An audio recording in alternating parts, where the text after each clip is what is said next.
All right, good evening, everyone. Welcome to the November 12th, 2024 meeting of the Escondido Planning Commission. Could all please rise, salute the flag.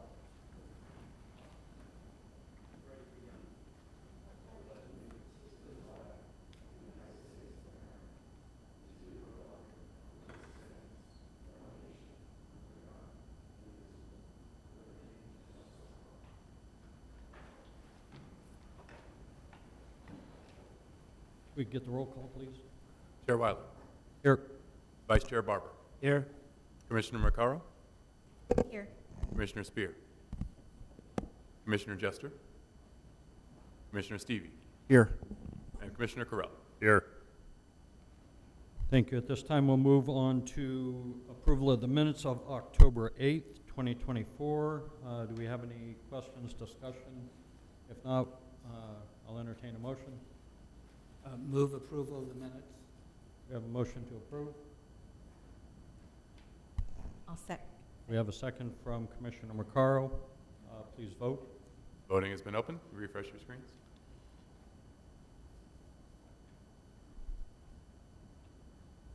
And the vote is 4-0 to approve with one abstain. This time we'll move on to written communications. Any written communications on items not on the agenda? None at this time. No. Any oral communications? None at this time. At this point, we'll move on to the first public hearing item, and I will request if there's any disclosures. No. Thank you. I have a disclosure. I have to recuse myself from this item because I previously had worked on this project. So I'll go ahead and turn this over now to Vice Chair Barber.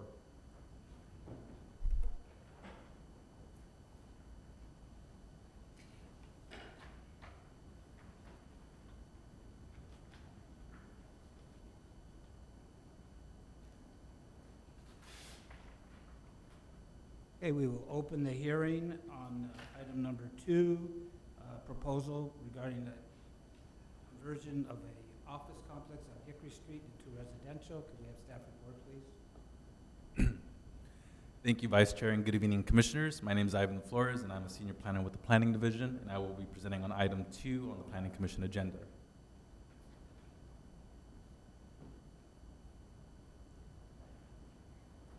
This slide details the items that we'll be discussing tonight, and so we'll be discussing a background of the project, what's being requested by the applicant, the various components related to the project application, some site plan considerations, issues and concerns, then compliance with the California Environmental Quality Act, and then a conclusion and recommendation on the project.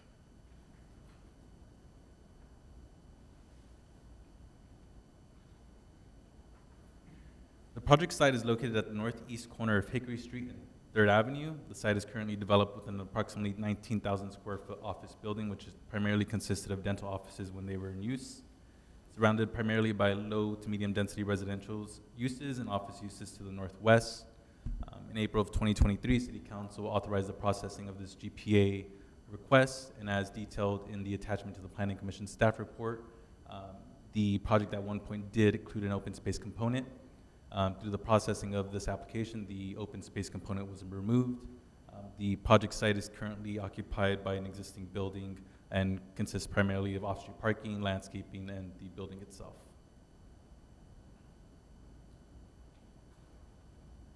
The existing land use designation as indicated on the general plan is office, which is intended to support a range of office uses, and as a zoning designation of hospital professional, which is consistent with the existing general plan land use designation.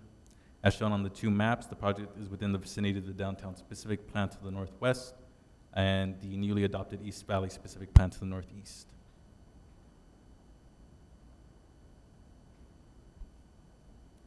As detailed in the Planning Commission staff report, the applicant, Escondido Investments LLC, represented by Darshan Patel, requests various land use applications.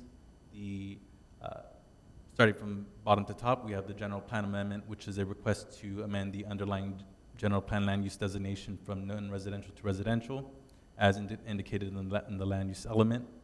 a zone map amendment to amend the city's zoning map to rezone the subject property from off to hospital professional to urban to very high multifamily residential, a plan development permit to adopt a plan development zone and to allow flexible setback standards for the existing building on site, a design and review permit to regulate the exterior appearance of the building which is required by Article 64 for plan development projects subject to the Planning Commission review. And the last component is a density bonus request, which would allow the project to exceed the maximum allowable density proposed under the general plan of Urban 5.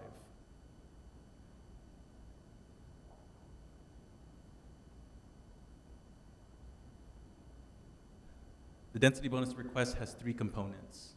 That is, an increase in allowable units on site, utilization of incentives and concessions as permitted by state density bonus law in Article 67, and waivers, which we'll discuss on the next slide.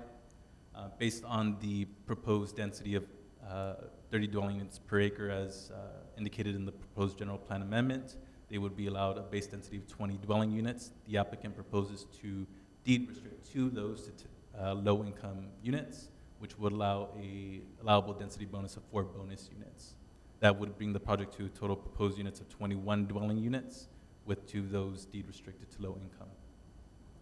The second component of density bonus is the utilization of incentive or concession.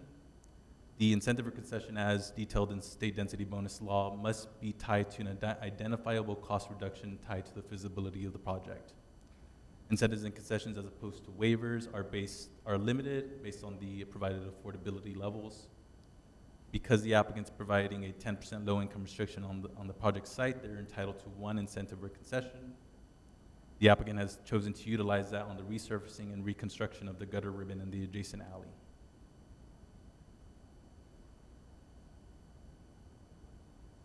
Waivers, on the other hand, are an unlimited amount, and the distinguishing characteristic between a waiver and a incentive or concession is that the waiver is a development standard that physically precludes the project from achieving its proposed density.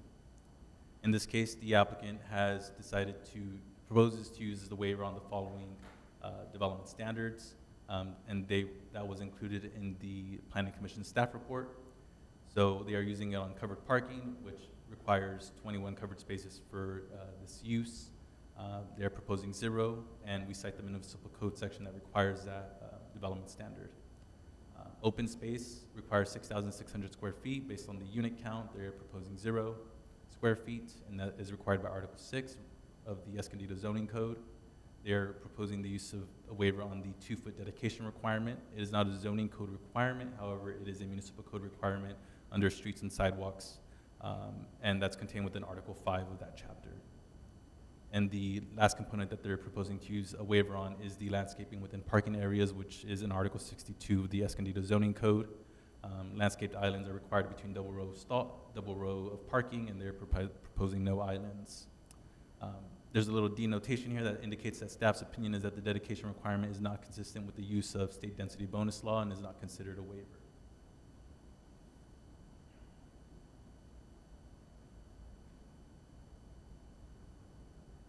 As discussed in the staff report, there are several issues and concerns tied to this project, most notably the general plan amendment. There are inconsistencies with general plan policies that encourage the incorporation of open space and recreational amenities. Specifically, this can be identified in Figure 2.6 of the land use element. And there is an additional policy in the Community Health and Services chapter, and this is indicated in the Planning Commission staff report. Due to staff's recommendation on the denial of the general plan amendment, this would result in the denial of subsequent permits, specifically the zone map amendment, the plan development permit, and the design and review permit. All of these permits require consistency with the general plan. Approval of the zone map amendment and subsequent permits would be inconsistent with the existing general plan if it were not to be amended.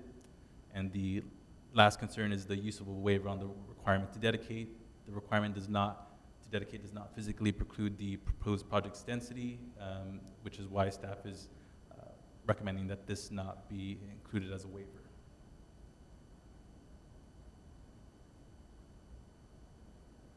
The project currently has access on Hickory Street and through the adjacent alley. There are no changes proposed to the existing circulation on site, with the minor exception of a reduction of off-street parking spaces. However, they would still meet the parking requirements for the use. The project does not propose on-site improvements, including but not limited to landscaping. As proposed, the project will utilize the site as it currently exists. However, minor improvements are proposed for the building, including painting and new residential windows. The applicant will propose to remove the pedestrian access that exists currently on 3rd Avenue, and it's through the form of a bridge. However, they will be removing that as a part of the request.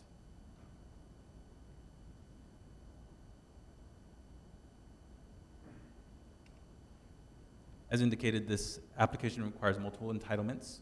The first one is a general plan amendment to amend the land use designation from office to urban 5. Urban 5 allows a maximum density of 30 dwelling units per acre. General plan amendments requests require substantiation based on identified physical, social, or citywide economic factors that make the existing general plan land use designation obsolete to a certain degree based on these factors. Additionally, they are requesting to amend the Escondido zoning map to rezone the subject property from hospital professional to very high multifamily residential, which is consistent with the proposed general plan land use designation. R5 is the only zoning district consistent with this land use designation. Denial of the general plan amendment would create an inconsistency between the existing land use designation and the proposed zoning district.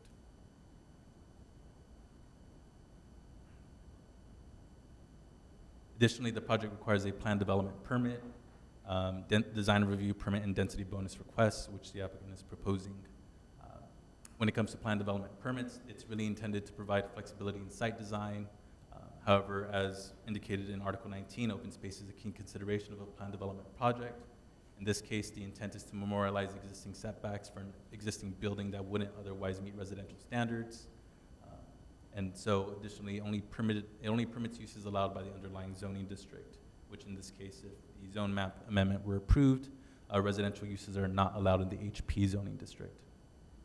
Additionally, it requires a design review permit. Article 64 stipulates that plan development projects subject to planning commission review require design review, primarily concerned with site design, building design, and landscaping. However, there is a finding that requires consistency with the goals and objectives of the city's general plan. Finally, the applicant is proposing a density bonus request, which they are proposing to provide 2 low-income units. These are known as target units. This entitles them to 1 incentive and concession and unlimited waivers. As detailed earlier, staff does not believe that the dedication requirement is consistent with the intent of a waiver or with state density bonus law.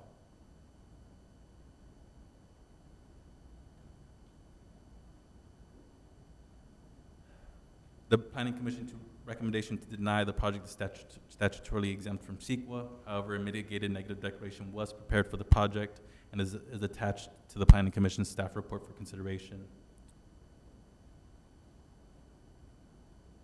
The mitigated negative declaration identified potential impacts to biological resources, noise, and tribal cultural resources. However, these impacts would be less than significant with mitigation incorporated.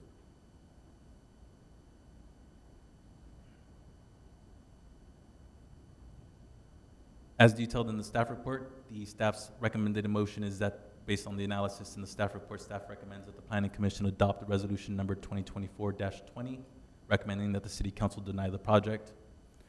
However, staff has provided an alternative motion. If the Planning Commission chooses to approve the project, they may direct staff to return with a resolution recommending approval of the project based on the required findings, which were attachment 5 of the Planning Commission staff report.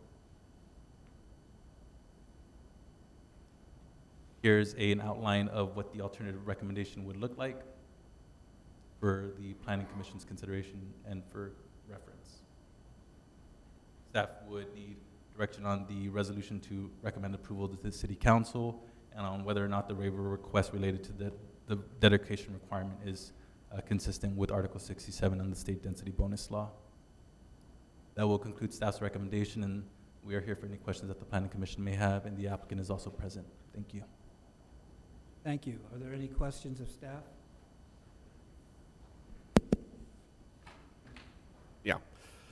Thank you for that presentation. I want to make sure I have the terminology, the language correct around one of the concerns by staff regarding the waiver and the physical preclusion standard.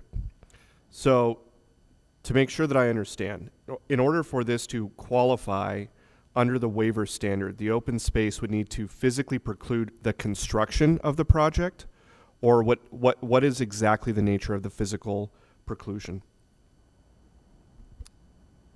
I believe our city planner, Ms. Ronas, might have an answer to that. So, thank you, Ivan, and thank you, Commissioner Stevie. Just to clarify, for those who attended briefings, there was a slight addition of information, which is the only requested waiver that staff has concerns with is that related to the dedication at this point. So the dedication is the only requested waiver that at this time staff's opinion is doesn't conform with the intent of state law or doesn't abide by the definition of a waiver. So at this point, the request for open space as a waiver is not a concern from staff. So, why? I will defer to our city attorney on that one. I can take that. There is case law that does state that if a project is designed so that the development standard would preclude the project from being built as designed, then that meets the definition of a waiver, and those development standards need to be waived. It's the Bankers Hill versus City of San Diego case. So basically, staff isn't allowed to go back and request that the applicant redesign their project in order to fit within the development standards that have been requested to be waived. Well, no. So I'm not tracking only because I thought that only applied to new construction, not existing construction. What am I missing? It is, that case dealt with new construction. It is not clear. I will say there isn't a case that speaks exactly to that point, so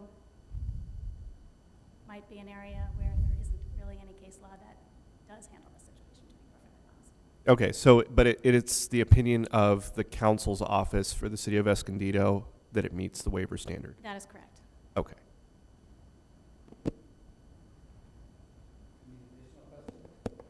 So can you clarify a little bit more about the dedication that we're concerned about? Do you have a specific question as it relates to the dedication? Can you recap it? Yeah, so as a part of new development proposals and sometimes existing development proposals where there's new construction provided, I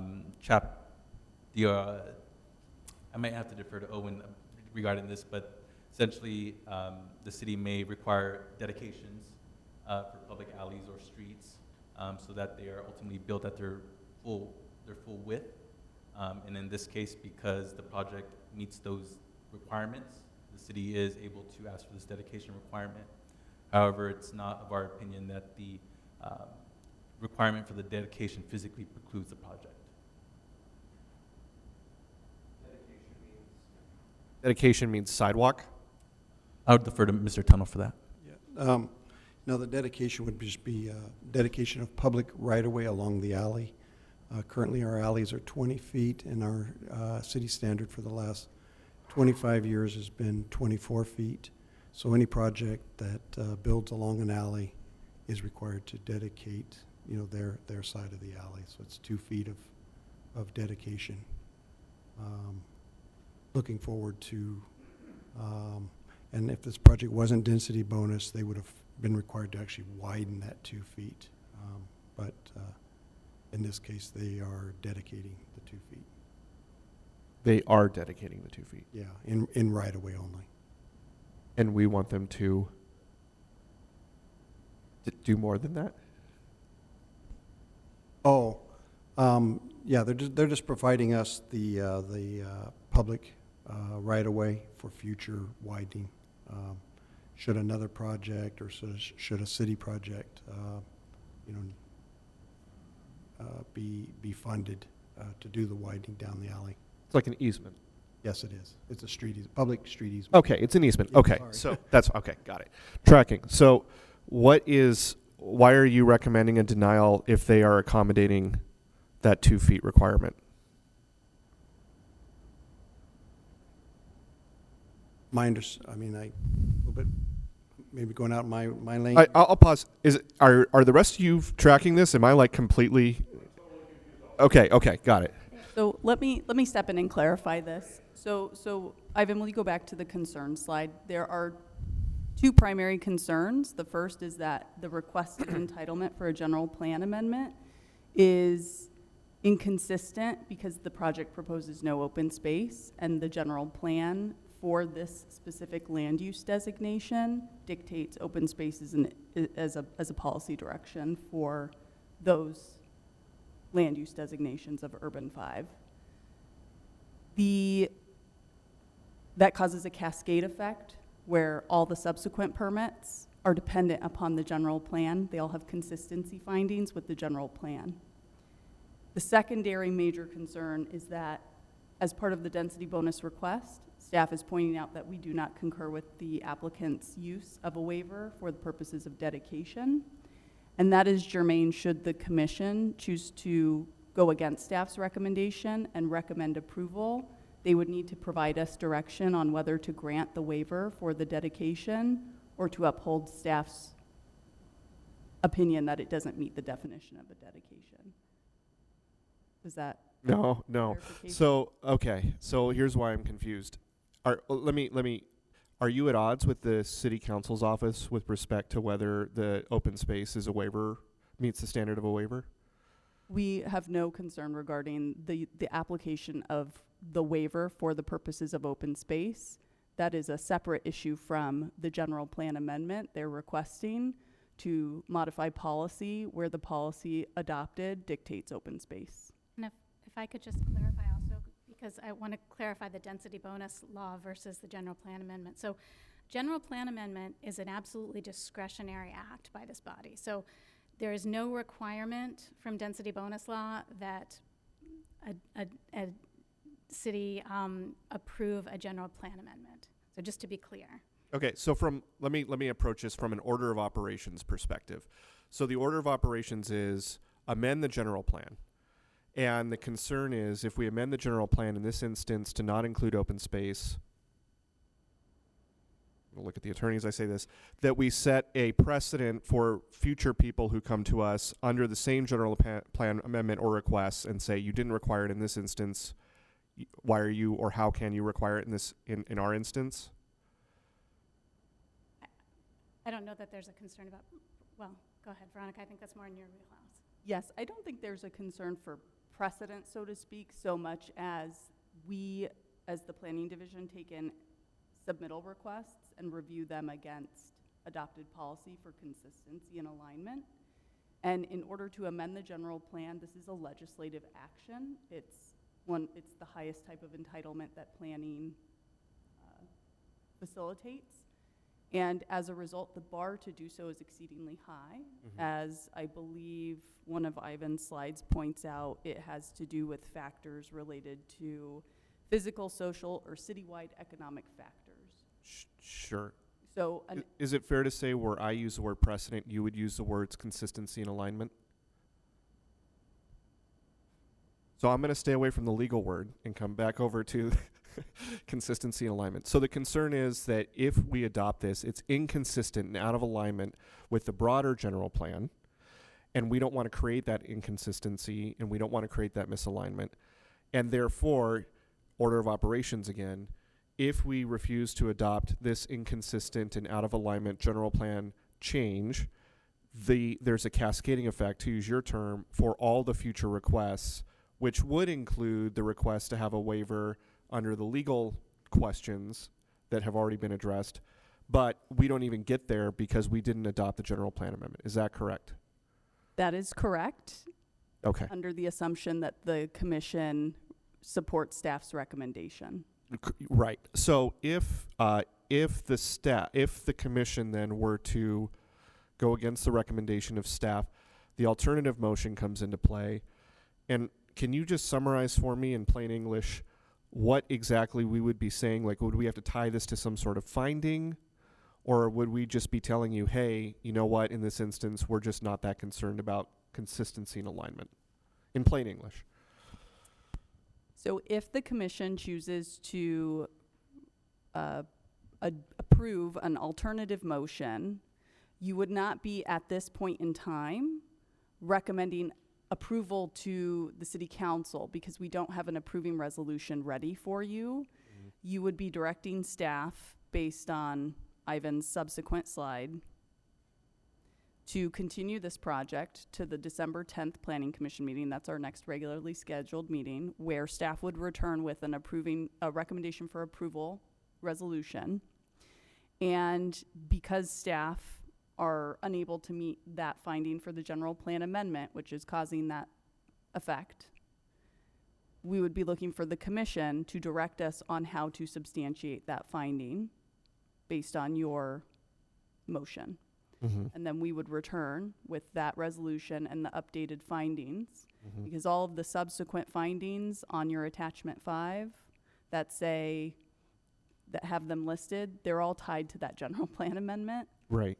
So once you meet that if the commission were to recommend approval with that finding on the general plan amendment itself, then we would go and fill in the rest. Because we're back in alignment. Right. Yeah. And then you would have to give us direction on the density bonus waiver. Okay. So the question before the four of us this evening is this general plan amendment consistent with what was it, section 5? Did you say, where it talks about the health standards? Yeah. Go ahead. Section 5 of the staff report, or what exactly? I believe it's figure 2 dash.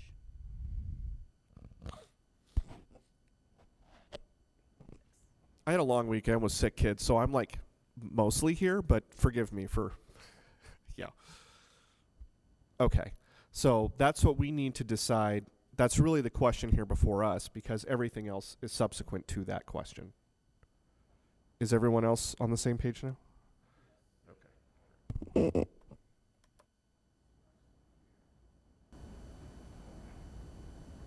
Are there any additional questions?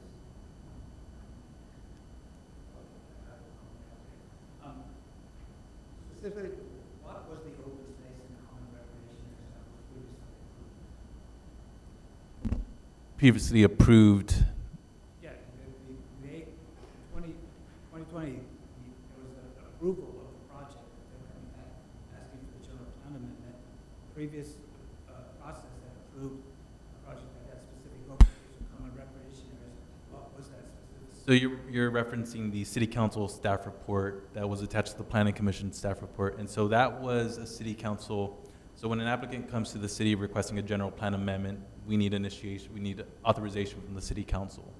Typically what that entails is that they provide us with some basic information on what they're proposing.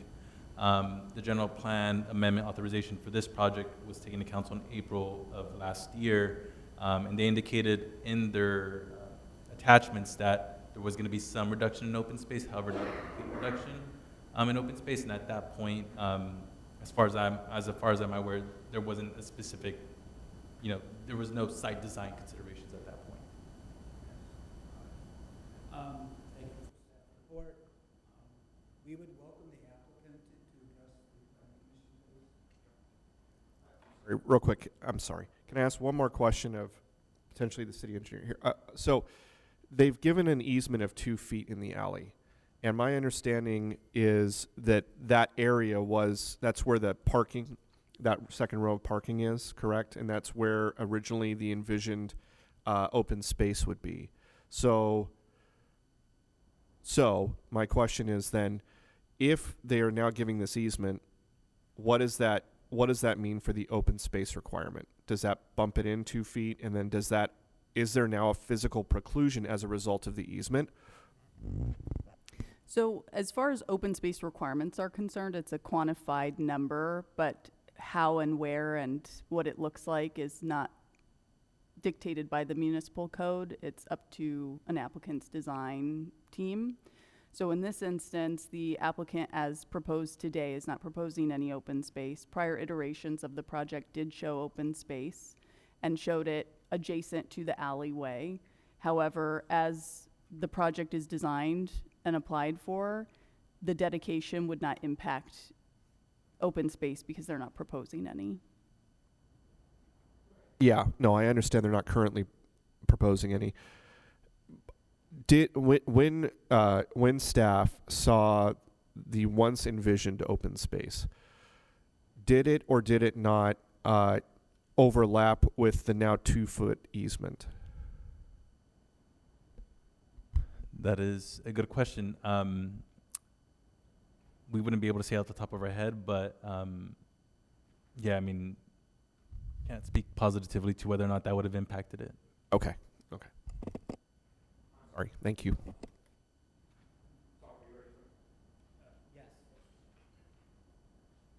I'm Darshan Patel on behalf of the applicant Escondido Investments. I'm happy to answer any questions if there are any questions. Otherwise, I'm happy to give color on the project first. So currently the building is an office building. This office building was purchased a number of years ago now, about 3 to 4 years ago in COVID. And as COVID has progressed and more work from home and remote working has become more of a norm, the building is primarily vacant, save for one dentist that is remaining that comes 3 days a week. The rest of the building is completely vacant, all 3 stories. We're having constant issues in regards to break-ins to that particular building. There's graffiti that we're constantly getting code enforcement notices on. We're going there to try to remedy, and it's primarily because people know that it's a vacant building. As shown in the previous slide as well, our office building is surrounded by residential for the most part. I believe there's a zoning designation map, save for one property to the north of us, a small property there on the corner, which has the same HB designation. The rest of the properties around us are all residential, and we're looking to just conform this building to become part of that residential neighborhood, so that it just has a better feel generally in that area. Also, once there are residents in the building, we feel that some of those break-ins, things that are happening, will subside as people know that they can't go in and try to squat there. I think we found 2 people in our bathroom yesterday when the dentist actually came into work yesterday and told us that there were 2 people living there over the weekend. It seems that the general plan amendment is primarily to get us out of the commercial zoning and into residential. I understand that according to the general plan amendment that there is a open space requirement. I think once we're able to cross that particular hurdle, when we get down to the density bonus waivers, this is an affordable housing project that city staff has no problem with the open space waiver itself. However, I understand that it's not consistent with the general plan, so we're getting hung up on order of operations standpoint. But if that designation allows us to be residential, it seems the city staff doesn't have necessarily an issue in regards to the open space itself. And we spoke about prior iterations of the design showing open space, and it was something we were considering at one point in time. As we started going through the design process and looking at our leasing team and our operations team, they had come back with findings to say that the future tenants of this building would favor and prefer having parking as opposed to having that open space. And so what we calculated is that for the most part, you will have 2 parking spaces per unit with somewhere between 5 and 10 spaces for guest parking or additional cars should we have them. A lot of the units that we have here are 2 bedrooms, and so we're expecting that a lot of the families that would stay here would have multiple cars. And so as we were thinking about doing some types of open space, we found that having that little parking ended up being something that we found would be more favorable to tenants themselves. Further, in regards to the 2 feet, I believe that there was a 2 feet right of way that we are providing. I apologize, I'm not prepared in regards to the difference between the dedication as opposed to the right of way myself. I'm happy to answer staff's questions on that. Ultimately, if we find there is no conflict, if we're not using those 2 feet for whatever reason, I don't mind doing it in terms of a dedication. If there was a difference between dedication and right of way, I apologize for not understanding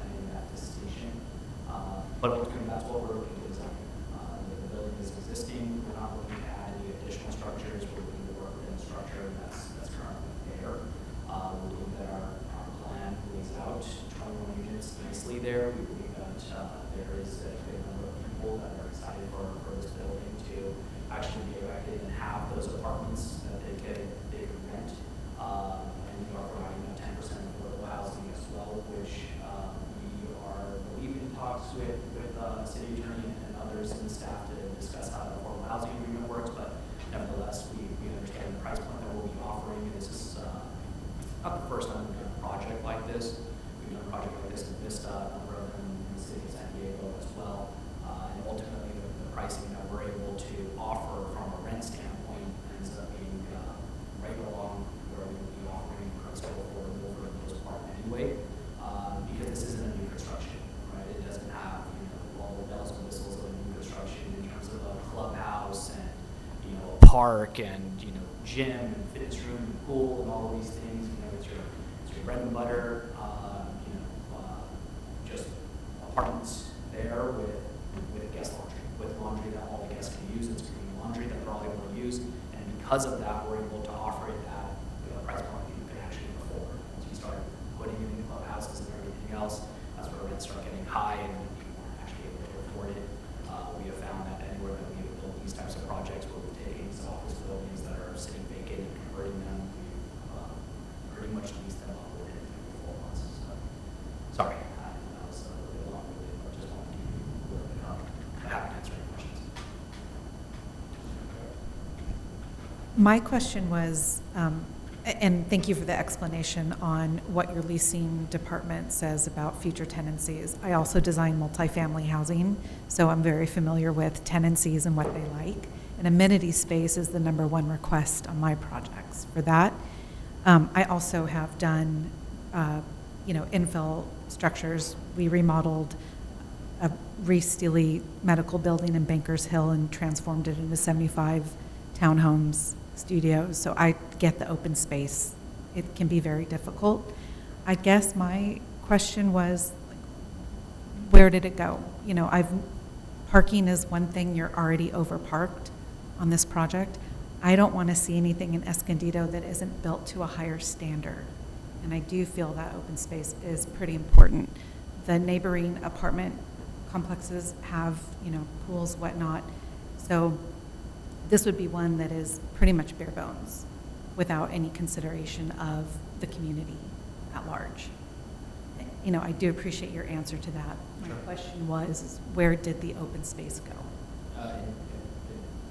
Sorry, in terms of did I relocate into a different area or? No, that was my question of where did it go? Because we had heard it existed, but you had said you've made the decision to just remove it based on your in leasing. favor of parking Yes. in that regard. I think when we went out and actually put out, some notice listings for this particular area and spoke with some of the tenants, asking, how many parking spaces and things would they have, that's where we were coming out to say having more parking is what we would be looking to provide them. Ultimately, I know that you spoke of the complexes next door, and I think when it comes to complexes, the type of tenants that are staying there are expecting to have a higher price point, are expecting to pay $3,000 a month or what have you, or these units would be sub $2,000 a month for 2-bedroom apartments as well, and so in that, a couple of things ended up coming out where we found those people for the most part are looking to have just a nice place that they can stay that they can afford as well, and those people ended up having more cars is what we found. And then I can understand Bankers Hill being a very prominent affluential area where people probably pride in having those types of open spaces and things, whereas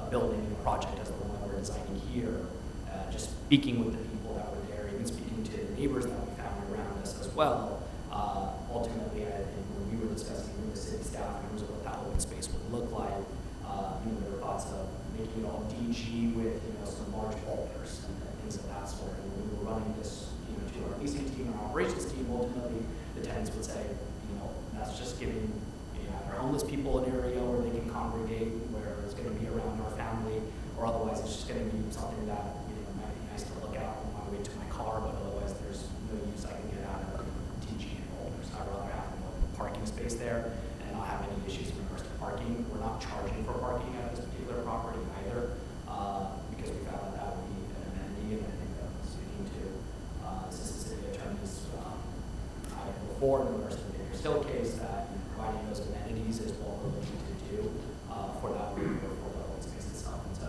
I can understand that having complexes and 75-unit structures and developments, it kind of makes sense, but in a small 21-unit, we're looking to provide affordable, looking to be able to provide a certain price point for the people that are looking for it. I think open space for those particular people is lower.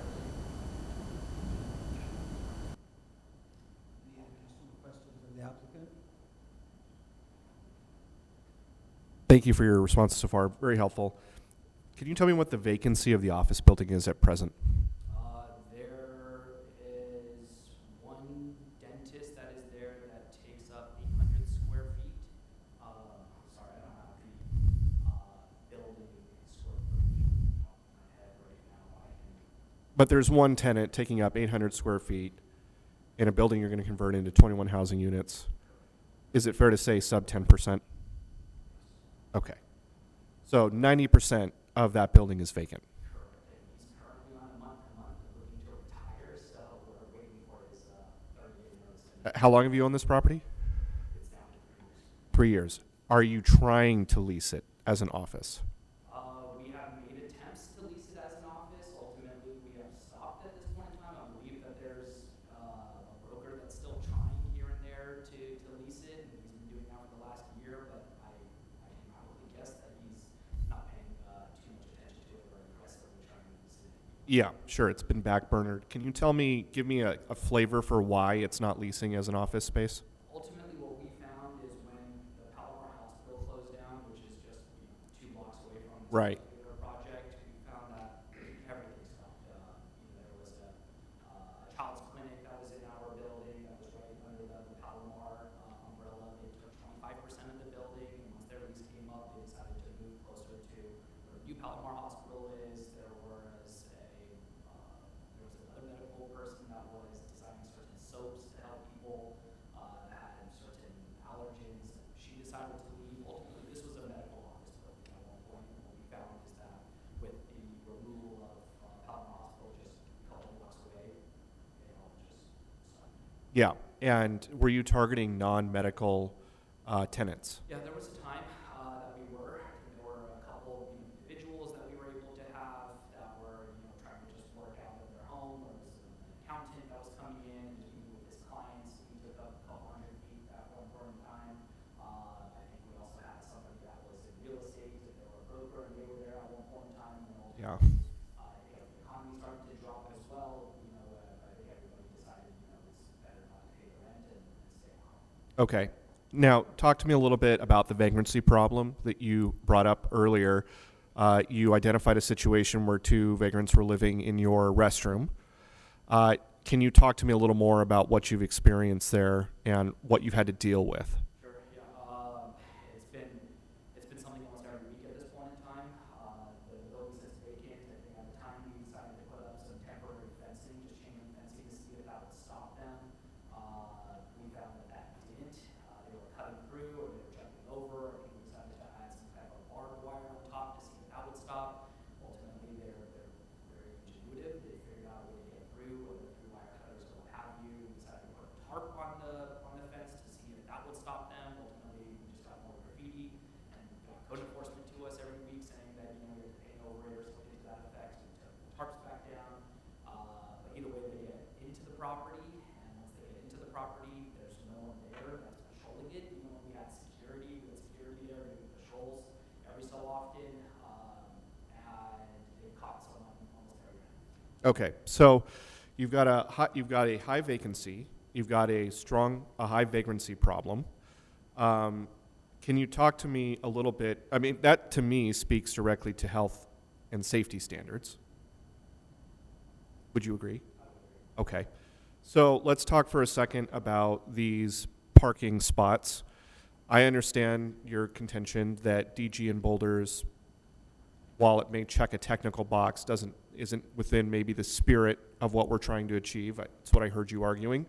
Can you talk to me about some alternative solutions that you may have priced out, such as a dog, walking park or things like that, where we're not talking about something that's maybe that much more costly than DG, but provides an amenity and also creates that visual space? Did you price it out? We thought of a couple different things that could work. I think ultimately when it came to the open space, there was a size requirement as well, and so reducing it became a little bit of an issue. I know that fronting the Hickory Street itself, there are a couple, grass patches, things of that sort, and there was a thought to say, one of the grass patches that's right along the building on Hickory Street, that we would potentially convert that into, a dog or a pet relief area, perhaps put a, bench and table there as well, so if somebody wanted to have lunch out there, that was an option. So I think that was a thought that we had. I can't recall what ended up happening with that thought, either whether either city didn't like that thought or if we decided not to present it. I can't recall. There were multiple iterations over the last couple of years as we were trying to get to this finalized plan. But if that was something that would make the commissioners all feel better, I think that's something that we'd be happy to get with. Yeah, and I'm also trying to get. I hear you, as my family has owned property for my entire life. So, as the son of a landlord of many properties, I understand how frustrating it must be to constantly be dealing with nonsense, graffiti, fencing, tarps, vagrants living in your back. Like, I hear you. What I would like to know, though, is how do we balance that frustration and the fact that you've got this property that's, I'm sorry, it's challenging. I'm going to define it as challenging. With the need to, elevate the profile of the city of Escondido, especially with respect to its location right near the historic neighborhood, right near Grand Avenue, which is our pride and joy here in the city. I love that you're coming in with 2 bedrooms, sub 2K. That's awesome. But is there a way for us to assemble this open space requirement inch by inch? So a little bit here for some grass and a bench. Put up a little, like you said, the dog park situation. Things like that. Do you see a way that we could achieve this while also meeting your cost obligations? Yeah, ultimately, I think in the existing landscaping areas, as I mentioned, I think we're able to work with that. I think we are relatively firm on not losing parking spaces just based on what, like I said, our future tenants will be looking for. However, if it works within our existing landscaping, I'm happy to see how we can repurpose that. I would just, Veronica? It does, right? I would just like to, before Planning Commission gets too in the weeds on that aspect, there are certain components of open space certain components of a site that do not count towards open space, and that would include the front yard setback. So if that landscaping area adjacent to Hickory Street is within the front yard setback, we wouldn't be able to count that towards usable open space, and that is in Article 6. You have street parking there, correct? There is street parking areas. So if we were to take, I understand that you have 4 spaces that are in excess of 2 spaces assigned per unit. Is that correct? So if we were to take those 4 spaces and maybe the area adjacent to it and do something with that, again, striking that balance between something that's aesthetically pleasing, also useful, also not going to drive up your cost burden, also going to make the city more beautiful, do you see a way that we could thread that needle? Because look, I get it as someone who visits, friends in apartments, right? Like, it's super frustrating when there's no guest parking. But in this instance, you got a lot of street parking there. So I wouldn't say I have a lot, maybe I have 2 or 3 spaces that are right there on Hickory, right where I was referring. on your property, but I could, go up a couple blocks and, yeah. I can't recall what the spaces look like there, and whether actual people that are residents of those spaces actually use that parking now and impeding on, their potential guest parking as well, and I'd rather not do that if I don't have to.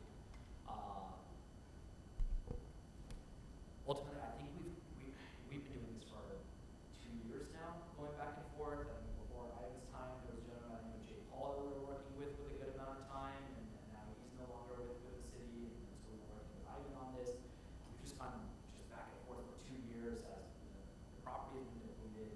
It's really ran out. We're coming out of pocket every single month to pay bills. Right. A 100 square foot dental tenant isn't maybe paying enough for us to pay. Right, yes.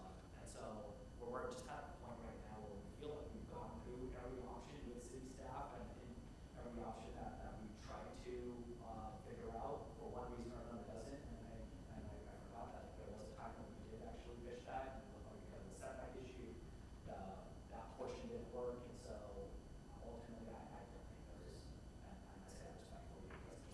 Okay, so you're committed, your commitment before us is there is no way to thread that needle of things finding that open space to contribute to the aesthetic standards of the city of Escondido without substantially burdening you from a cost perspective, and therefore getting this across the finish. Like, you this is a hill that you're prepared to have this project potentially die on tonight. Potentially, and I make the one caveat there, just from, I guess, a legal standpoint as well, is that it's not necessarily the cost, it's more so just the physical inclusion of the space itself, or going back to the labor issue, because taking and putting open space on my property then reduces parking spaces. And that's more the issue than necessarily the dollars that will be spent towards it. Yeah. Dollars is a consideration, but the space itself is the main consideration. So I will tell you that as a commission, we are limited in our ability to consider parking for residential units, and that's by state law. So while that's a consideration maybe for you, that is not, and I'm looking at my attorney to make sure I don't make her nervous again, that's not something we can really push forward here, so it can't be like a compelling factor for our decision making. So now that you know that, does it change your mind?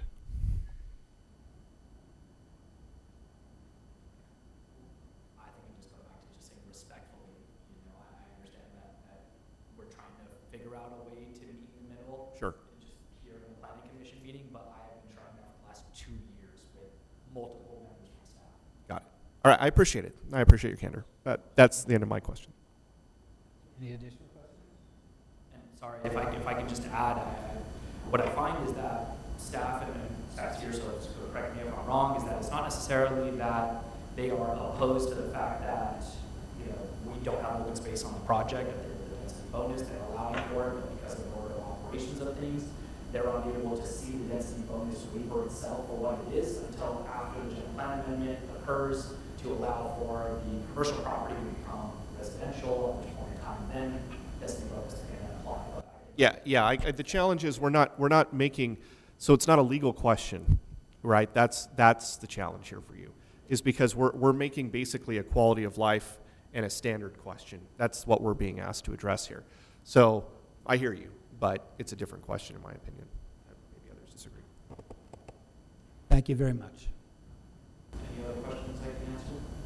Just, I guess in closing, I think from a standard of life and a quality perspective, just based on the quality that's currently there, based on the standard that building is in, I feel that letting this property and this project die as it currently stands just is a blemish on a beautiful city like Escondido, and not allowing for 21 apartment units at affordable rates, especially with affordable housing to come in. I feel that hurts the community as a whole rather than open space. Commissioner McCarroll had It does go back to standards of building, though, and I do want to also point out, not that this is an issue before us tonight, but in your floor plans, you're not even showing closets in some of the bedrooms, and to me, that is a standard of living that we're talking about. And it is great to come up with, these infill projects, and, we're going to see a lot of this coming through. It is a standard of living. It's great that they're going to be affordable, but people who live in these spaces also deserve to live in a space that functions. Of course, one of the things that we do for all of our apartments is we fully furnish them for each of our clients, understanding our tenants, understanding that they are not able to afford furnishings themselves, so we furnish it with beds, wardrobes, TVs, tables, chairs, sofa sleepers in the living room areas as well, and so we put wardrobes in every single bedroom that there is, so that they're able to have that, and so that's not an additional cost, that's part of it. Commissioner Correll. Are we allowed to ask, what's the lease requirement? Is it like a month or a year? So the way that we've designed these is we don't necessarily have a requirement. So our parent company, let's call it, is Hotel Investment Group. We come from the hotel world, and that's probably why we actually do it fully furnished, because obviously your hotel's always furnished. But we always like to stay flexible when it comes to our lease terms. I know that there's a lot of places that are out there that say, hey, you have to take it for a year. And a lot of people say, hey, I don't know if I'm going to be here. I'm here 6 months. I don't know if I can afford to stay in this community. I may have to move out of the state. Or who knows? So it's somewhat of a transient population too. It depends. If somebody was looking for a year, we'd be happy to rent it for a year. We have long-term tenants as well. If the person comes in, they live for 9 months, 6 months, month to month, but ultimately, we're looking at somebody who's gonna treat the property right, and whatever your requirements are, we know that. Is there a minimum? There's, 1 month, 1 month in. Thank you very much. Sure. Is there, at this point, is there any member of the public who would like to speak on this item? Yes, we've had 2 requests to speak from the public. The first would be for Tracy Barham. You will have 3 minutes to address the planning commission. Thank you. Hi, my name's Tracy Barham, and I am an Escondido resident and also a graduate student in engineering, sustainability, and health. And this has been very educational for me. This is my first time coming to a planning commission meeting to really much of anything like this. And so I've learned a lot during the last hour. And the reason I'm here is I took a look at the agenda and realized that there were 2 things that were very important to me that popped out about this project, and those are housing and environment. And so I wanted to just come and be the voice of the climate action plan, because I don't think we have a staff member right now who does that. Could be wrong about that, but from the perspective of emissions, I just wanted to throw that out there on the table of this sounds to me like a great project because we're bringing housing, not we, I have no affiliation, but he would be bringing housing to an area that definitely needs it, and without demolishing a building, without getting into all of the emissions related to building a new one.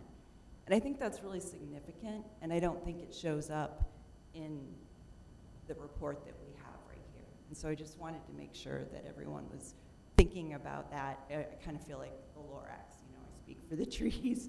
So I'm here to bring that up and just say that, like, I realize that our climate action plan doesn't, at least from my reading of it, doesn't specifically speak to this particular topic, but there is the strategy of being a climate smart leader. And I can see this. You've spoken, Commissioner Maccaro, about other projects and how there's more of this to come. And I would love to see us being a leader in that kind of development and redevelopment. So that, I think, is all that I really have to say, because I don't want to pretend to be an expert on this, but I just wanted to speak from that perspective. So thank you very much. Thank you very much. We have Rick Mercurio, who wishes to speak.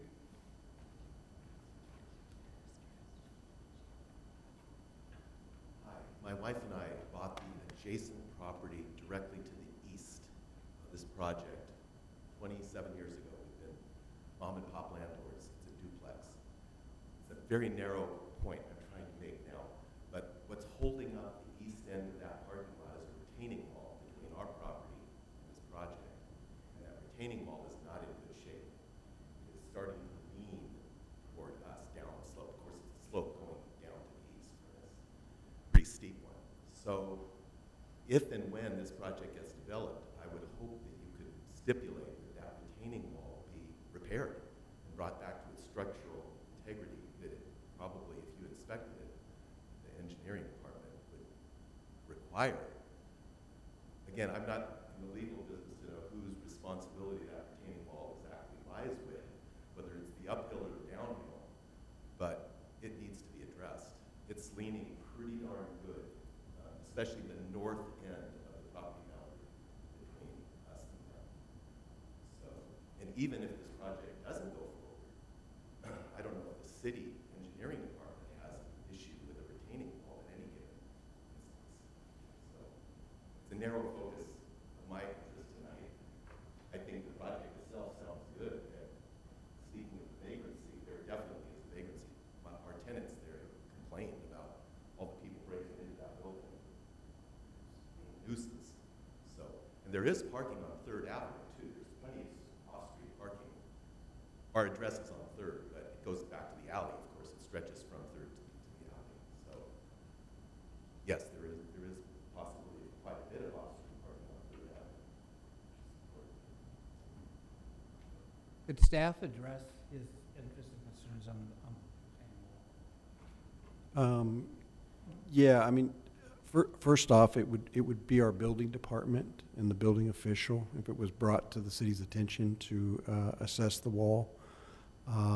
This is the first I've heard of it. I have been to the site, and the wall is quite covered in vines and vegetation, so it didn't stand out as being, failing in any way. Did you see it from our side, from the east side, looking from like our property at the wall, rather than from the top? Yeah, no, it's covered in vegetation, right? No, not on our side. Oh, what I saw, at least, and then the next question would be, I'm not sure if there was any kind of a survey done as to whose property that wall actually is on. I don't know. The fact that it turns and runs with the alley a little ways would tell me that, towards alongside the project, would kind of point that it's likely on the project's property, but without a survey. Because the fence between is on the uphill side, so there's a little bit of dirt between the chain link fence is the boundary for your parking area and the retaining wall. Yeah, without a survey, I can't speak to whose property the walls belongs to, I guess you would say. Thank you. Thank you. Thanks, staff. Is there anyone else in the public that would like to address this issue? Now I'll close that discussion and open it up to the Plan Commission. I did have something I would want staff to clarify for me. I mean, I believe I understand it, but I want assurance from staff that I understand it. Vice Chair Barber, sorry, could I just get you to speak into the microphone because, The microphone? yeah, we want to make sure we have a record. Thank you. Hear me now? When we address whether or not we are going to grant or deny the general plan, is it not a matter of that we simply just come to a conclusion that we want to remove the requirements for open space on this one, but isn't instead more that if we decide that we do, or think we could remove the open space requirement or reduce the amount of open space that is required in the general plan, we must make findings that with that elimination of the open space requirements, that the applicant is still meeting the criteria of the general plan. So, to clarify the point, the issue of concern, the primary issue for the recommendation of denial is that the general plan has policy language surrounding incorporation of open space to multifamily residential developments with the U5, the Urban 5 land use designation, which is the requested general plan land use designation. The project as proposed includes no open space. Now, that waiver of open space under density bonus, staff is not contesting. However, the project as proposed entails no open space, and as the city attorney's office has noted, as Dara's noted, a density bonus request does not require the granting of a legislative entitlement to change the land use designation and zoning designations for a site. And as dictated in your staff reports, the city has identified over 800 sites for residential development that accommodate over 10,000 potential units for residential development of various income levels, and this is not one of them. Any of those 800 plus sites would not require legislative entitlements, and in some instances could be done through a ministerial action. So that is the point at hand, is that the general plan dictates the open space, and the commission does not have the ability to waive a general plan policy. So given that, I would believe that the commission, when we discuss this application before us, should be first focusing strictly on the general plan amendment request. Because if we come to a consensus that the general plan amendment as requested should be denied, all the rest is irrelevant. So, I mean, I'll begin simply by saying that my understanding of the general plan articles affecting this, the formula that is required on this type of project comes to 6,600 square feet of open space that's required under our general plan. and the applicant is proposing 0. And in my opinion, well, let me put it this way. Our last planning commission hearing, there was a project I didn't like. I didn't really care. I didn't like that they were proposing to tear down a building that I admired and wanted to see remain a part of our community's character. I didn't like, once they demolished the building, what they proposed to replace it. But the applicant applied for permits, knowing what the rules are and had boxes that should be checked. And I took into consideration that all the boxes were checked. So even though I didn't necessarily adore that project because all the boxes were checked, I voted to approve the project. In this case, the applicant also knew what was required in the general plan, and boxes aren't being checked. In fact, in my opinion, that's a huge box not to be checked. I think the open space requirement provides a quality of life for the future tenants. I think it helps improve the quality of the project for the character of our community. So I'm not supportive of the applicant's request for the general plan. Commissioner Carroll? I agree with everything you just said. So I'm not supporting of it either, unless you're going to work with the city and come back with open space. It's a no for me. So I'm going to make a counter argument. I'm looking at policy section 1.1, and it says, encourage a revitalization of existing urban areas to achieve improvements in overall public health by promoting a healthier living environment that includes walkable neighborhoods, access to recreation, and open space. So that's where the open space requirement comes from. But notice that it's anchored in the idea of achieving improvements in overall public health. And that's where this applicant has actually moved my needle a little bit, and here's why. We have a population of vagrants living there, and even the next door neighbor has come to us and said his tenants are complaining. And I'm concerned that we might be pitting the perfect and making it the enemy of the good here. The perfect is that we would have this beautiful place with an open space, maybe a dog park, maybe a recreational something or other, you know. But what we have is we have a landlord who owns a building that he can't do anything with in a high-profile neighborhood that right now is attracting exactly the wrong kind of people. And what he wants to do is he wants to convert it into something that will attract a much better population. They're fully furnishing the units. It's affordable, sub 2K for 2 bedrooms, sounds really great. And I'm just wondering if maybe this isn't a significant, albeit incremental gain for the city of Escondido. And if we don't ultimately, rooting this in a finding that we'd have to arrive at, if we aren't ultimately achieving the underlying purpose of improving overall public health by allowing this conversion.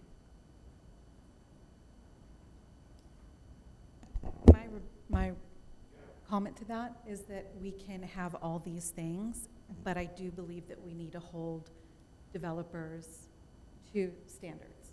And clearly, even though there are great points to this project, there's standards that aren't being met for our community.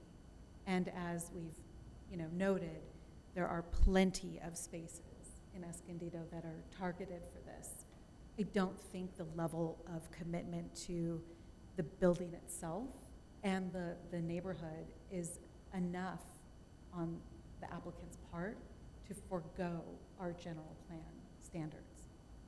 And I just also want to point out that it's vagrancy in buildings that are being worked on multifamily everywhere. It is a constant battle. It's not just our town, it's literally everywhere. But I didn't mean to suggest it was uniquely Escondido. yeah. I just mean this place feels pretty high profile. So flipping it feels like a net gain. Flipping it would be a net gain, but there's standards to be held to. I mean, I really do feel that it does set a precedent for what we allow, people coming in. And again, I've worked on these flips, and I will work on many more in my career. We are held to standards, and we meet those or exceed them from a design perspective. It's challenging, yes, but it can be done. And I feel like Escondido deserves that level of commitment. Mm-hmm. It's a great favor to do for a project like this, but we do need to ask of the design teams and the developers behind these to to elevate our community as well. I mean, I agree with you on many points, but that is my underlying, there is no participation from the applicant on this to meet the standards that our city has put forward. If the applicant were to come forward with an idea that may not meet the full 6,000 because he's got his other competing interests, but did something in the direction, maybe, yeah. He's dying on that. Yeah. You're dying on that hill tonight.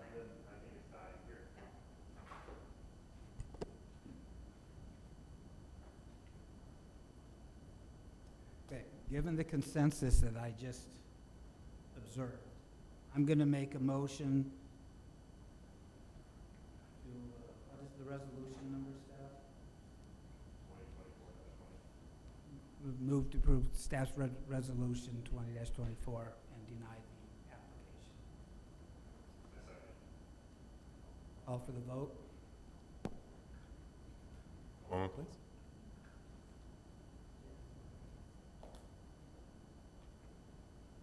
Voting has been opened, and again, this is a vote to approve the resolution recommending denial. Hey, Alex, my screen isn't refreshed. Is there something I can do here? Just hit the refresh on my side if you can try again. Otherwise, you can vocal if it doesn't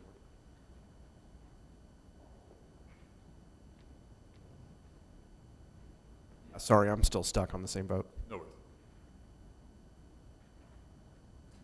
We have 3 votes, and Commissioner Stevie, your vote?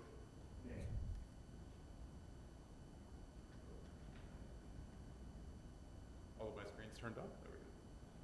And the vote is 3-1 to approve the resolution recommending denial, with 1 nay from Commissioner Stevie and 1 abstain from Chair Wiley. Okay, with that, we'll take a 5-minute recess.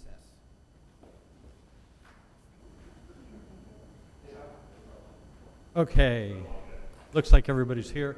We'll go ahead and reconvene our Planning Commission hearing. We are now on item 3, which is PL 24-0183.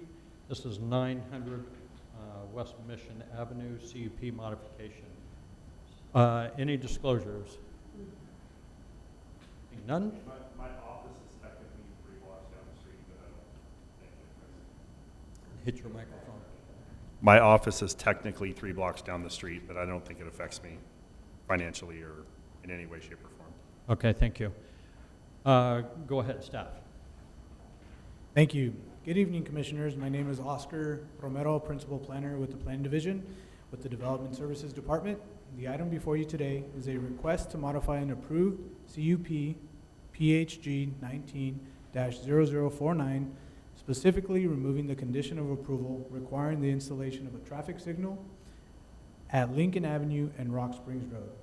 In addition, the request also includes the adoption of an addendum to the adopted mitigating negative declaration, MND, which would remove 2 mitigation measures and place them as conditions of approval.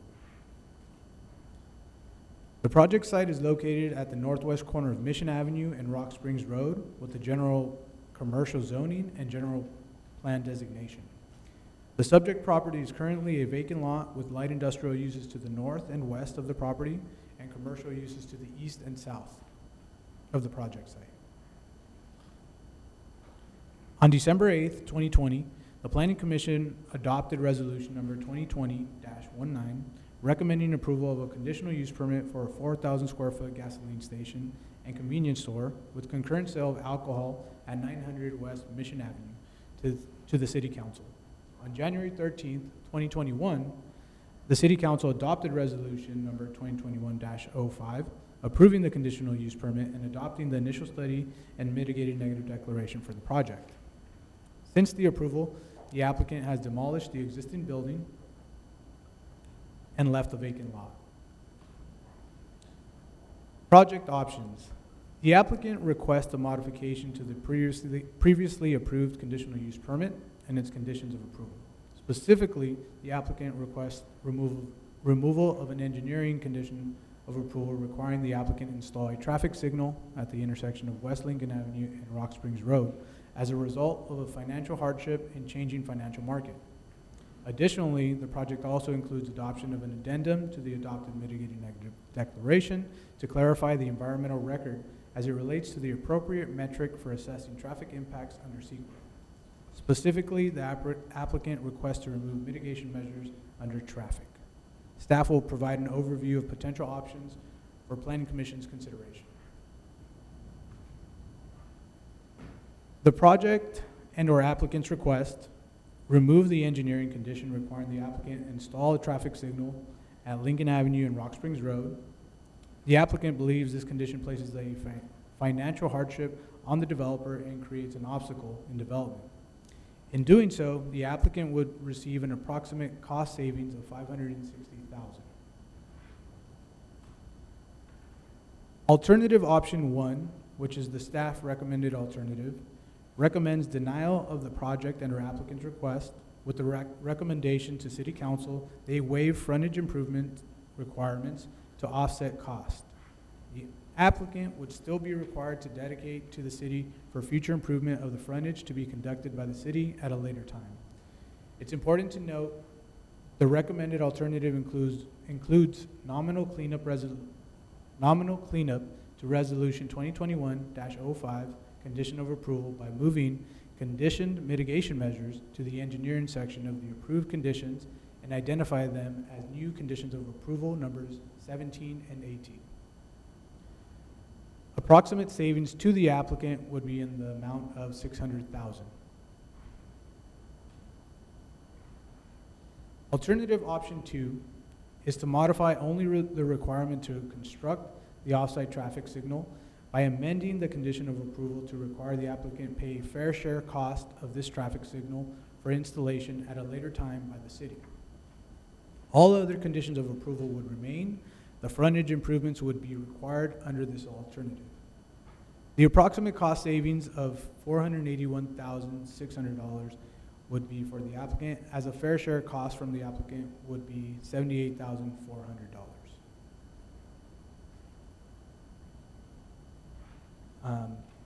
Denial of the applicant's request is also an option, and recommending denial of the project and/or applicant's request to City Council with no alternative.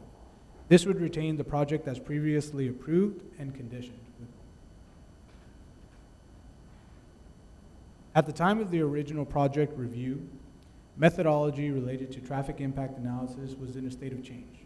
Though prior to 2020, the level of service was the applicable CEQA metric used to determine traffic impacts. However, Senate Bill 743 ushered in a new metric in 2020 using vehicle miles traveled. During the submittal and review of the approved project, the review for traffic analysis was entailed both level of service and vehicle miles traveled as a methodology of review. However, pursuant to SB 743, only VMT was and still is the applicable metric for purposes of CEQA. Therefore, the previously identified mitigation measures related to level of service specific traffic impacts analyzed within the adopted MND and discussed in the traffic impact study are technically not applicable for the purposes of CEQA and are proposed for removal from the adopted MND under the addendum.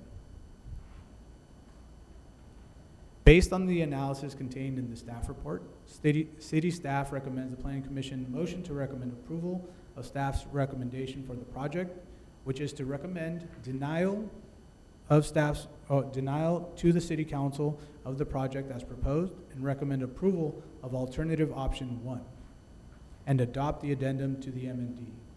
Or PC may direct staff to prepare a resolution approving the project. The Planning Commission may also recommend approval of the addendum alone. And this concludes staff's presentation. I am available to answer any questions you may have. All right, thank you. Questions of staff? Commissioner Stevie. So I want to be clear that I understand the applicant's request. The applicant is not requesting that the frontage road requirement be altered in any way. The applicant is, I'll just finish, I'm sorry. The applicant is only requesting that the traffic light requirement be dropped.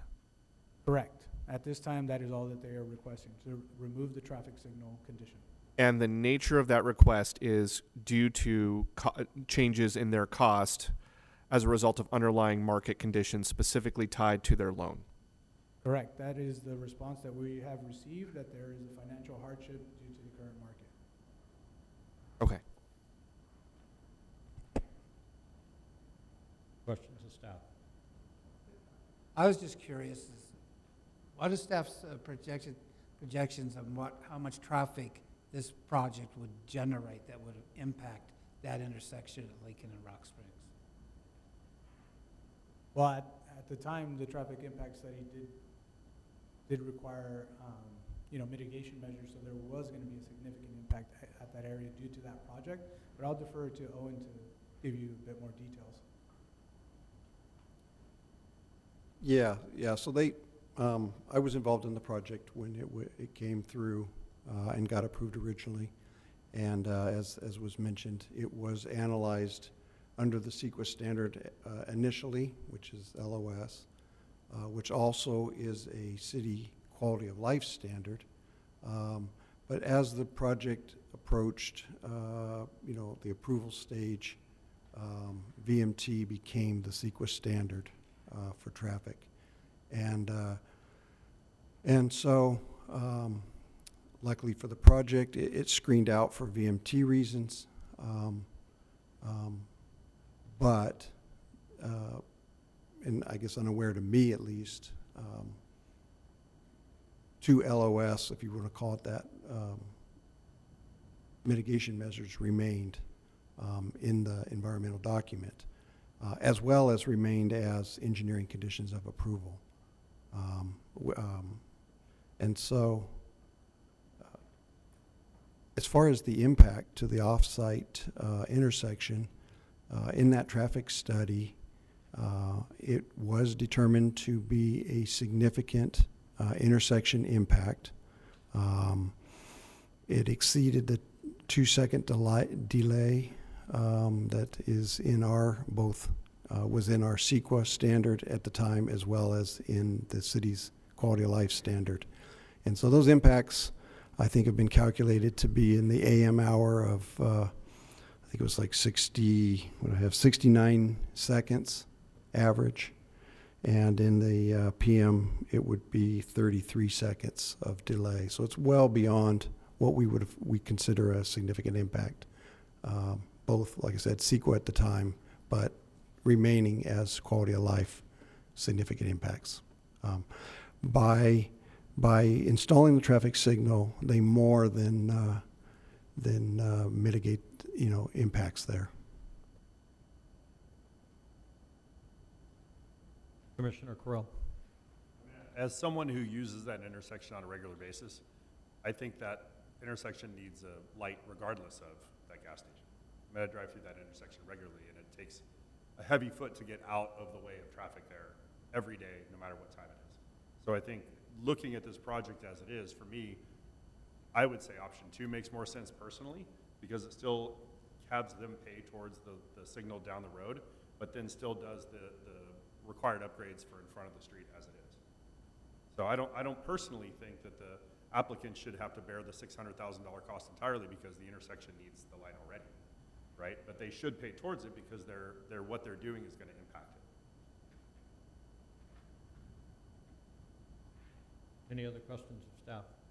I've got a question, and I was trying to look for the changes in conditions, but the $600,000 estimated for the roadway improvements, does that include the $50,000 in impact fees that they would not be required to pay? And unless I'm reading something wrong, I thought I saw one of the conditions to pay impact fees were struck. Is that the case? I have to defer to engineering for that one. Yeah, so the frontage improvements, that they're required to widen Mission, and that includes the corner. That triggers them needing to move a power pole. That triggered them to need to relocate a traffic signal pole. And because they were, relocating that traffic signal pole and modifying the signal anyway, We, at the time, worked out where they would, we conditioned them, and they would add the protected left turns at that intersection. It wasn't a mitigation measure. It was literally, while you're modifying the signal, go ahead and make those improvements. And for that, they would be reimbursed $50,000 for the, additional work. And so, yeah, that is figured into that $600,000. When you look at street improvements, storm drain improvements that have to occur, power poles, the traffic signal, yeah, all of that. So that was all of that, and that 600,000. Okay, that's Right. what I was trying to get at.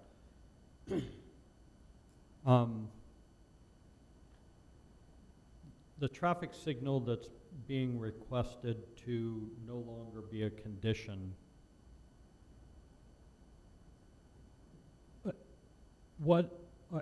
is that a dangerous intersection as it is right now from the standpoint of the number of accidents that occur at that location? And I get LOS. Yeah. I understand that part and the delay and everything. And, like Commissioner Carell, I go through that intersection. I avoid it because I don't like to have to, have the heavy foot trying to get, onto Rock Springs. But regardless, are there an excess number of accidents that are occurring at that intersection? All accidents are I'm sorry, bad, yeah, no, bad term. No, but so at the same time, this intersection has been identified in our what we bring to council about every 5 to 6 years our signal priority list. We identify, we study intersections around town, and one of the criteria, the warrants, if you will, to signalize an intersection that's not currently signalized, is accident data, and it met that warrant. To say, I can't really say it's one of the most accidents, because besides number of accidents, you have, accidents per million trips that come through the intersection. So you have big intersections, you're going to have more accidents than small intersections. And I should have used the proper terminology. Yeah. Was accidents, the number of accidents meet the warrants for a signal. That's really what I was trying to get at. Yeah. So in Apologies there, because I didn't want to put you on the spot of, oh yeah, it's a horrible intersection, like you said, any accident is excessive. Yeah. So in 2013, this intersection made the list. It met the warrants then. It was our number 3 or 4 signal on the list out of typically 6 signals. And then, when we redid the study in the list in 2019, or when we had our consultant do it, it topped the list, which was being done. So the consultant was working on that signal priority list at the same time as the project was being submitted.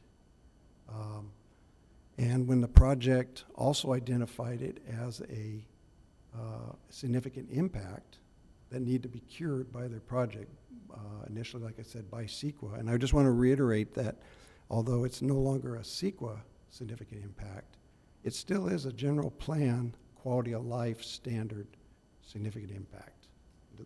The trips they send to that intersection create that. And so option 1, the reason why, we've put that out there, kind of, aware of their financial, because as they're conditioned, they have to do all of, the frontage improvements and the signal. So we kind of, we offered the Mission Avenue because the signal does cure a quality of life impact, a general plan quality of life impact by them installing that signal. And so when the signal priority list actually went to City Council in 2021 for adoption, that signal, this intersection appeared at the top of the list still, but it was noted that it had been conditioned of a project to do the signal. And so, now we are starting to fund other, intersection number 2 or 3, probably equally, they're all right there.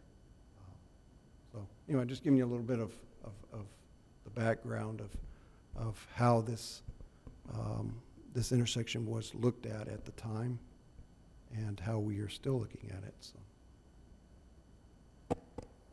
So in the opinion of staff and the engineering department, this alternative option 1 gets a signal at that location and defers to some future date, whenever that may be, improvements on Mission. That's correct? Yeah, that's correct. And I think that was the decision we had to, there was 2 things we were deciding or in consideration here. 1, the traffic signal at Lincoln and Rock Springs, was a significant impact of the project that we felt still needed to be cured. It was something that we brought to council, and it was an identified signal priority location, and we brought it to council as this project was going to take care of it. The other item is that the frontage improvements, while ultimately, the plan is to widen all the way down the street, widening just at the corner there really doesn't do anything to traffic circulation. And so it would just be money spent when the city, we have no budgeting plans to widen that segment of Mission in the foreseeable future. And so, whereas the traffic signal is, like I've mentioned so far, is quite identified. So if we're trying to balance out, costs and public safety, it's much better to have that traffic signal go in than the widening of the street, even though the widening of the street is a normal requirement of all development that comes, forth before the city if widening is required. So it's, from a public safety standpoint, it's better to have the light than have the widening. Yeah. Okay. If I may interject just a follow-up response to that question, Chair Weiler. In addition to Assistant City Engineer Owen Tunnel's response, it is also pertinent to the conditional use permit where, because it is a quality of life threshold under the general plan, the light is technically needed to substantiate the findings of the conditional use permit. So that is why staff is not recommending approval of the project as requested, because the removal of the light altogether would be in conflict with the general plan and make it hard for staff to support that request because the conditional use permit findings could not be met. Thank you for that clarification, and I understand completely. I have no other questions. Any other questions of staff? Would the applicant like to speak? Actually, the applicant had an unforeseen accident, had a flat tire, and just wasn't able to make it. They gave me a call right before I had it in here, so they're not able to be here today. Okay. I was going to ask the question of the applicant, but I'll ask the question of staff. The alternative 1, I'm assuming, was presented to the applicant, and the applicant basically declined and says, nope, I want to do my frontage improvements versus the light, even though there was a cost savings and, of course, all the other reasons that were provided by staff. So technically, the applicant then asked for both. When this was what? When this was presented to them about 2 weeks, 2.5 weeks ago, 3 weeks ago, staff had a meeting with the applicant's team to present our alternative option 1 in an event to get to a place of financial savings and also being able to support a request. And the applicant asked for both items to then be waived, but because we were already in the process of working on public hearing documents, we continued forward with their base request of just the signal and informed them we wouldn't be supportive of waiving both the frontage requirements and the traffic signal. Okay, so even though the request was to remove both, staff is still of the position, yeah, we're only going to waive the frontage improvements, but the signal has to go in. That's staff's ultimate position, at least at this point. Okay, thank you. I don't have any other questions of staff.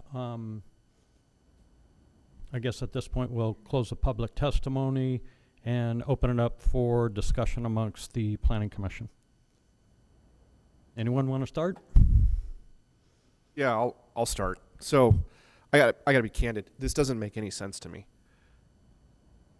The business individual came to us and said, I want a cost savings of $560,000 due to underlying changes in the market economics. Fine, get it. City came back with a $600,000 savings proposal, and they're saying no? It feels to me this feels to me straightforward. And to the point about that intersection, I too drive that intersection. I too try and avoid it as much as possible because it's hell. And you have to have a lead foot to get out of that corner. You can't, it's kind of a blind. You got people shooting up over the freeway. It's blind. It's hard to see. It seems to me if you put a light there, all you're doing is as a person who's opening up we didn't bring this up. This is a massive gas station. Like this is like a Buc-ee's wannabe, right? Like this place is really hoping to crank people through. If you put a light there, you are opening up that gas station to thousands of units of apartments that are right there on that. I don't know the name of that street. It's a small street, but right off of Rock Springs. You got a bunch of homes there that obviously could use those services, especially on their way to the freeway. So, the fact that the city came forward with what I think is a very generous offer and saying, hey, we've got these two mitigations to which you've already agreed, or these two, substantial changes to which you've already agreed. We're willing to sort of sideline the one that frankly doesn't make much of an impact on the business, and in favor of you, saving $600,000, and we're going to focus on the one that is going to drive impact, namely this light. It feels to me like a very generous offer, and then their response of, well, we want to get rid of both. It's like, no, you had your math. The math is what the math is, and to me, it feels like we've been generous, and the decision before the commission is like, are we going to go along with the city's generosity, or are we gonna cave to a demand that we let a business go in that's going to substantially decrease the quality of life and someone who doesn't seem to want to play ball? So it seems as though if we approve option one, we're going to see them two meetings from now for the second request, correct? Probably. No, I think that this would need to continue forward to City Council, and then if the applicant didn't receive a request, if the council acts in a way that is not in their favor, if they chose to submit another request, another modification to their CUP to waive potentially the requirement, I guess technically they could choose to do that at cost. Could I ask a quick question while we continue our discussions? This is required to go to City Council, correct? Correct. Okay. So he could stand in front of City Council and make the same, I guess, pitch that, both of these things should be waived. Okay. Discussion? I don't see how anyone could add on to what Mr. Stevie. He summed everything up perfectly.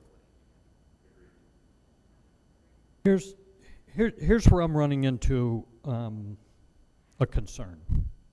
So I fully understand the CEQA review and identified this intersection as an issue that needs to be resolved in order to make general plan findings. The reason that this intersection is having this issue is because of cumulative impacts of development that's occurred over years and years and years, and no improvement occurred at that intersection to solve what was ultimately going to be a failing situation. So the problem I'm struggling with is that This guy comes along and all of a sudden it's his 100% burden, okay? This is going back to the original approval. And you know, I was a part of that approving body and nobody questioned any of the requirements of all the street improvements. So there was no discussion about a fair share or it's unfair that I'm being burdened for an improvement that's based on cumulative impacts. So that I have an issue. I appreciate the clarification from Mr. Tunnel about this being on the city's list of projects that need to occur and would be paid for by traffic impact fees or wherever else the city was going to get the money. With that said, I think the option one that's been provided by the city is very good. You know, instead of paying, you know, the $600,000 for road improvements, which are normal, you know what, we're going to transfer for that cost over to the signal, which is really, really necessary, and forego those improvements along Mission Avenue. I think that is such a generous offer that I'm kind of disappointed that the applicant comes back and go, yeah, I don't want to do the signal, even though I agreed to the signal, I don't want to do the frontage improvements either. Wow. I have a real problem with that. So, I mean, I'm going much longer than I really should have, but, you know, at this point, I support the city's position with this alternative option one. Any other discussion? And again, apologies for being long-winded. A motion? I'll make a motion to recommend approval of staff's recommendation for the project, which is to recommend denial to the city council. The project is proposed, and recommend approval of alternative option one. Second. Okay, we have a motion by Vice Chair Barber, a second by Commissioner Stevie. And the voting has been opened. If you could refresh your screens. And to reiterate, the vote is to, as on the screens that you can see, recommend denial to City Council and recommend approval of alternative option one. Alex, I'll need to vote vocally again. And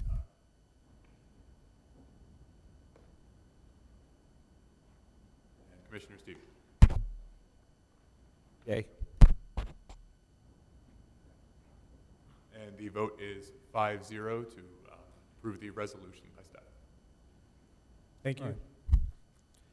Right. Moving on to current business, any future agenda items that Planning Commission like to bring forth?